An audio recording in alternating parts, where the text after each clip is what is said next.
Now, I've got a real challenge here because, let me see if I bring you over this side. What's behind the painting, behind the canvas, is so bright that it's changing the exposure. Okay, welcome. I'm going to leave it like that, even though you can't see the whole canvas. Let me talk a little bit about drawing with a pencil. By the way, the residents here, I just got 3 generations: grandfather, daughter, husband, and grandson. And they were all extremely friendly. In fact, it's a real familiar local names out here in the country. So I know their name, and the grandson knew my artwork. So we got along really well with the dogs, the kids, the baby, the people, the grandfather, and the men here that are here to tear down a barn over there. So all is well.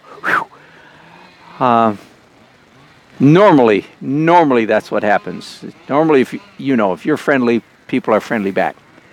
But not always. So okay, let me talk about drawing with pencils. I mentioned earlier, I demonstrated how I've discovered, students many times when I give them these pencils, and I demonstrated, I'll do it again real briefly. Let's say they want to, well, I'll do it. I want to draw a line. First of all, I'm going to use 2 pencils because I get a double line for the same amount of time. But if somebody wants to draw a line like this, I find students doing stuff like this. Sorry for the chainsaw happening over there. Those are not pleasant marks. The essence of good painting or drawing is making interesting marks, and this is not an interesting mark. Okay, and not only that, if you do that in conjunction with your oil painting, you're going to have so much black gunk on your canvas that it absolutely will gum up everything else you're doing and will make a real mess of your painting. So Toby asked earlier, I hope you're listening, Toby. Yes, it's very easy to overdo it in the pencil department.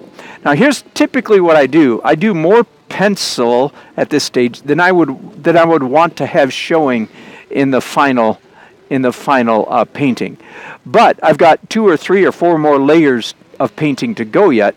So most of this pencil will get obliterated or diminished or pushed back by the layers that are going to come next. So I'm pretty handy with the pencil. I do quite a bit of it, understanding that most of it's going to disappear. Now, one more comment, and again, if you follow me a lot, you've heard me say this a lot, so forgive me for repeating myself, that my use of these pencils is not the same as what a traditional oil painter used to do with charcoal at the beginning of the painting process. One very traditional approach to painting, oil painting, is to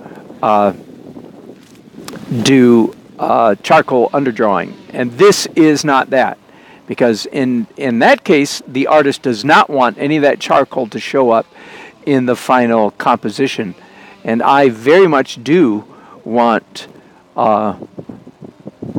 much of this pencil work to show up in the final composition. So hope that makes sense. And again, I'm being very, very, very free. I hope you can tell that I'm being very free with my pencils. Very expressive, very loose. I started using pencils a little over 2 years ago when I did a whole bunch of abstract paintings, and I started using pencil and abstract because there's more freedom in abstract to do whatever you want. And I found that I liked the effect of I like the contrast between the scratchy lines of the pencil and the smooshy paint. I like the contrast so much that I decided to continue to use pencils when I came back to my typical representational painting. So that's why I use it, because it's an abstract choice. Now it also is convenient that the brushes, the pencils, are really good for drawing. So did I tell you they're tearing down a barn over there? What fun. Country living. Man, another gorgeous day, by the way, here in central North Carolina. Here it is, November, what is it, 28th, I think, today? And just gorgeous. I took off my jacket a while ago. Put it back on if I need it, but at the moment I don't. 60-some degrees out here, and I'm standing in the sun, so very much enjoying. You know, I grew up in the Midwest. I grew up mostly in Michigan, and I really I loved Michigan, enjoyed growing up there, and I really like winter. I like snow. I also lived in Minnesota and got into, many years ago, got into cross-country skiing, and really, I miss cross-country skiing. But, you know, it's on a day like this, and here it is late November, and I'm standing out here in shirt sleeves. It's kind of hard to complain, so I won't. Kind of hard to complain. Oh, by the way, speaking of climate and weather and so forth, this may be my absolute favorite time of the year to paint outdoors. Normally the weather's not quite this nice, but I, as you can maybe tell, I like painting trees, and I like painting architecture, buildings and trees, which is what I normally do. Like today, I'm doing architecture and trees, and I like, for some reason, I like painting bare trees even more than clothed trees, even more than trees in leaf. I think they're more interesting. So I love this time of year. Now, this tree that I'm painting today is completely bare, but the one I painted, for instance, yesterday was just mostly bare, and that's really my favorite. So I'm pretty happy when the leaves fall off or begin falling off the trees. Which sounds so funny. I sound like such a Scrooge cheering when the leaves die.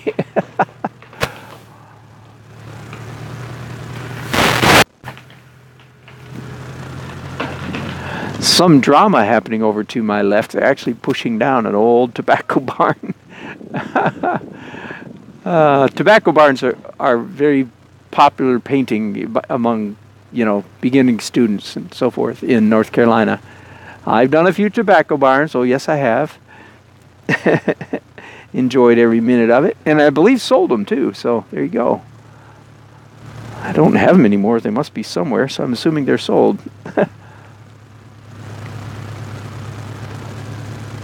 But you're not usually painting on the day that they tear one down, so that's a little bit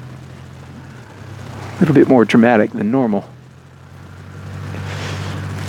Okay, I'm going to keep the camera rolling here.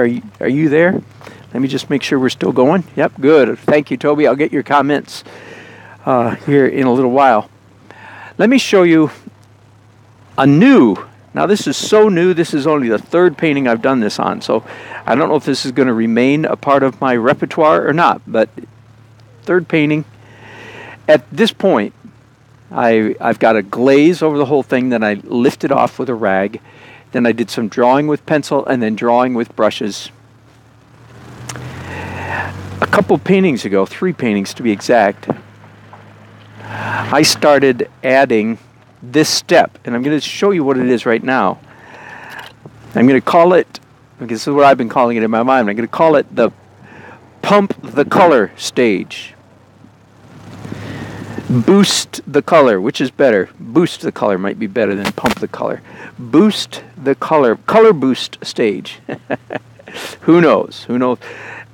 Basically, I'm mixing up, again, some transparent oil, and I just want to come in here and do exactly what I just said. Boost the color. So right now I've got some yellow-orange on my brushes, and instead of this side of this tree being kind of pale and white, I want it to be warm, catching that warm sunlight. Yeah, I'll do the same up here, but I'm going to boost every color, not just sunlight color, not just warm. I'm going to look for any excuse I can find in the painting to exaggerate some color. Like for instance, doing some orange here on this face of this house.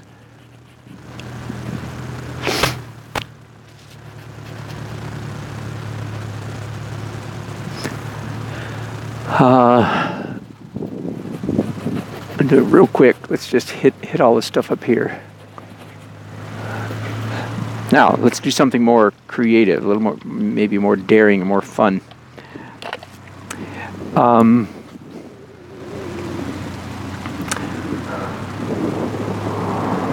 going to do some red down here. I'm looking for excuses to do color. Where can I exaggerate the color and get away with it is what I'm looking for.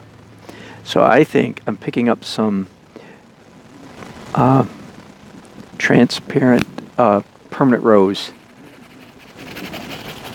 Just redding up this house down here. Oh, I just realized too, I need to go back and do some drawing there. I keep forgetting to do a porch railing over there. Okay, a little bit of red. And a good question at this point would be, why red? And the answer would be, who the heck knows? I just felt like I could get away with it.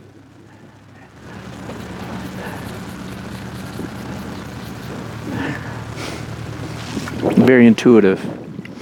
I'm going to green. Yeah, definitely need some green in here. No, I don't need green, but I can get away with green.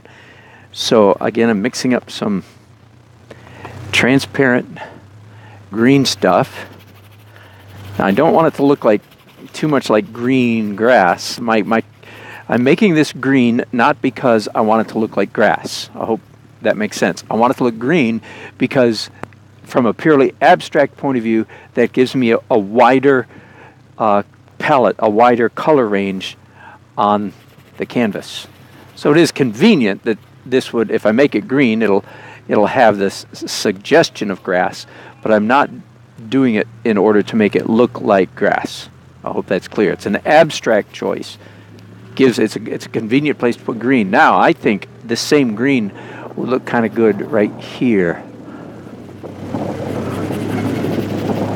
Again, I think I'm going to like this new layer. I'm looking for an excuse anywhere to pump or exaggerate color.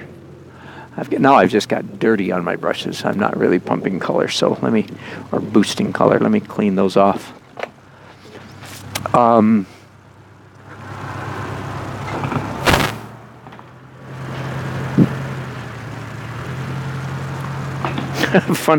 Funny little drama happening to my left. They're trying to tear down a tobacco barn that looked like it was going to fall down on its own, but their backhoe or whatever it is, bulldozer,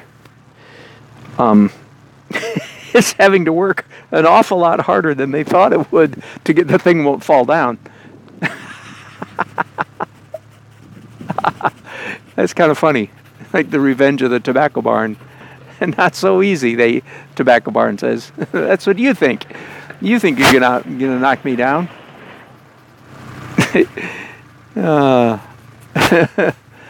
That's kind of fun. It's the kind of thing that, I wish the kids were here. Kids love watching things get destroyed. Don't you? Didn't you when you were a kid? I did. Man, watch something get destroyed. Are you kidding? How fun would that be? Okay, so, oh wait, I'm going to do one more, a little bit. I'm going to add some yellow. See, a little bit hotter yellow than I'm comfortable with. Again, because I want to exaggerate. And I'll come back later and diminish stuff. But now's not the time for diminishing. Now's the time for exaggerating. Wow, that's crazy. Try some yellow up here too. Okay, so I'm going to pause there. That's my new color boost layer. I like it. I like it. When I come back, I'm going to be doing, besides drawing in this porch, which that's a little remedial work. When I come back, I'll be doing my glow layer.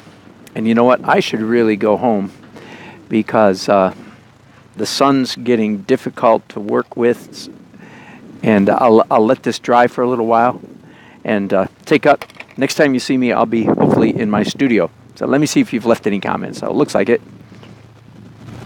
Lots of comments. Hello again, Heather. And Nellie, thanks for joining us. Oh, let me turn you around so you can see my face. Hi, this is me. My name's Dan. Hello, Aisha. From Yemen, right? Yemen? Thank you for joining us again. Oh, the canvas was almost invisible. That's funny. I know exactly what you mean, Heather. I didn't notice that, but that's fun. Toby, it's so dark in the morning when I go to school, and when I get back, it's so dark. There's no time for me to find subject matter. Yes, Toby, I know what you mean. You live way up north, right? Germany? Have I got that right? I know you told me one time.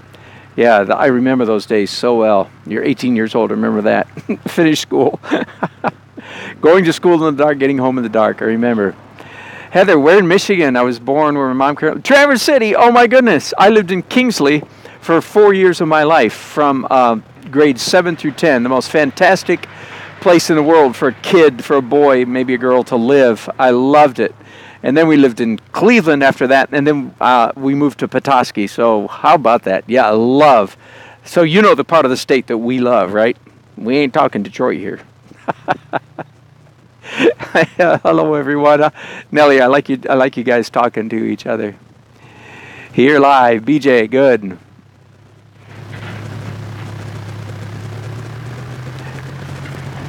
BJ, I was worried things would collapse, but my grandkids would be happy as larks. Yeah, exactly. Your grandkids are cheering for things to fall down. Okay, here. Okay, yeah, right. Here we go. Sorry, I'm getting you late into the process. Let me turn you around so you can watch what's left of the barn being torn down. Sorry, we missed all the drama, but there it is. Yes, it's Yemen. Thanks, Aisha. Wow, Heather, that is amazing. Just left Petoskey. I love my favorite place in the world, probably Petoskey. Okay, thanks guys for watching. It's been a treat. I will be back again this afternoon in my studio because that'll give this underpainting a little while to dry, and the lighting will be a little bit more easy for me to work with. Thanks so much. I enjoy being with you.